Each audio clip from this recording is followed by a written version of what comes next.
घर हो या मंदिर, सुबह शाम हम भगवान की पूजा करते हैं।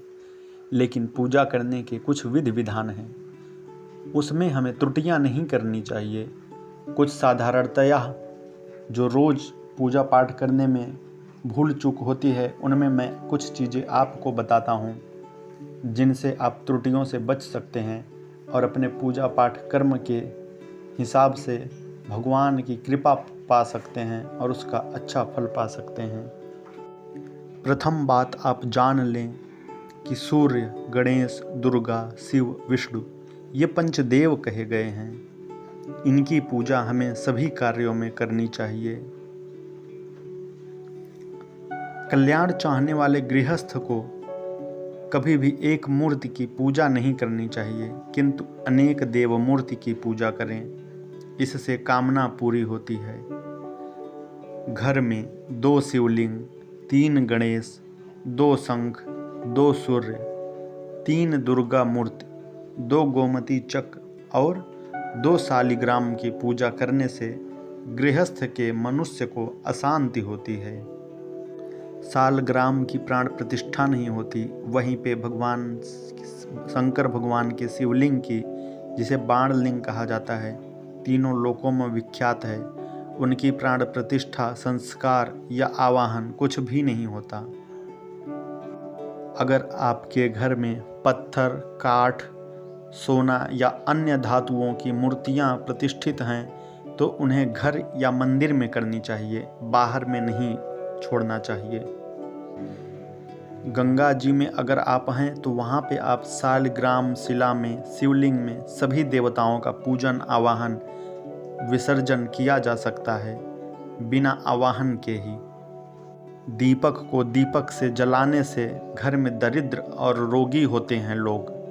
देवताओं को अगर उनकी मूर्तियां हैं तो अंगूठे से नहीं मलें। धोती में रखा हुआ या फिर जल में डुबाया हुआ पुष्प देवता ग्रहण नहीं करते।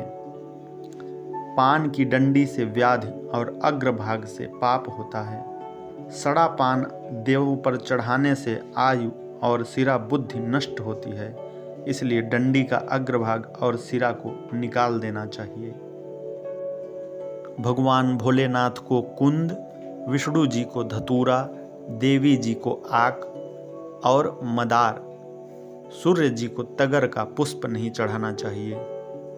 भगवान श्रीमन्नारायण को चावल, गणेश जी को तुलसी, दुर्गा जी को दुर्वा और सूर्य भगवान को बिलपत्र नहीं चढ़ावे। हाथ में धारण किए पुष्प, तांबे के पात्र में चंदन और चर्म पात्र में गंगा जल अपवित्र हो जाता है। अगर आप पंचामृत में दूध, दही, घृत, मधु, शर्करा नहीं प्राप्त हो रहा है तो केवल दुग्ध स्नान कराने से पंचाजन्मृत का फल प्राप्त हो जाता है।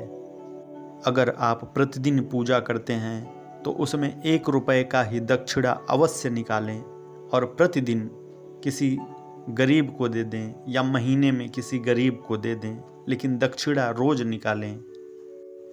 एक हाथ से प्रणाम करना किसी भी देव को और एक प्रदक्षिणा करने से पूर्व किया हुआ पुण्य नष्ट हो जाता है। केवल माता दुर्गा और विनायक भगवान गणपति की एक ही प्रदक्षिणा का साधारण विधान मिलता है। माता दुर्गा का एक ही प्रदक्षिणा करना चाहिए। अगर आप कोई मांगलिक कार्य करते हैं तो उसमें दूसरे के हाथों की धारण की हुई अंगूठी नहीं पहनना चाहिए, इससे बहुत दोष लगता है। आसन, शयन, दान, भोजन, वस्त्र संग्रह, विवाद और विवाह के समय पर अगर छींक आए तो इसे शुभ माना जाता है। अगर कोई मलिन वस्त्र पहनकर दान करता है, भोजन करता है, शयन करता है, क्षौर कर्म करके बिना स्नान किए दुर्गंध युक्त मुख से जप आदि करता है तो उससे देवता रुष्ट हो जाते हैं। कुश का जो अग्रभाग होता है उससे डायरेक्ट देवताओं पर जल नहीं छिड़कना चाहिए, उसको मोड़ के पवित्र बनाकर फिर छिड़कना चाहिए। दोस्तों अगर वीडियो पसंद आया हो तो मेरे चैनल को सब्सक्राइब कर दीजिए और इसी तरह की और भी ढेर सारी जानकारी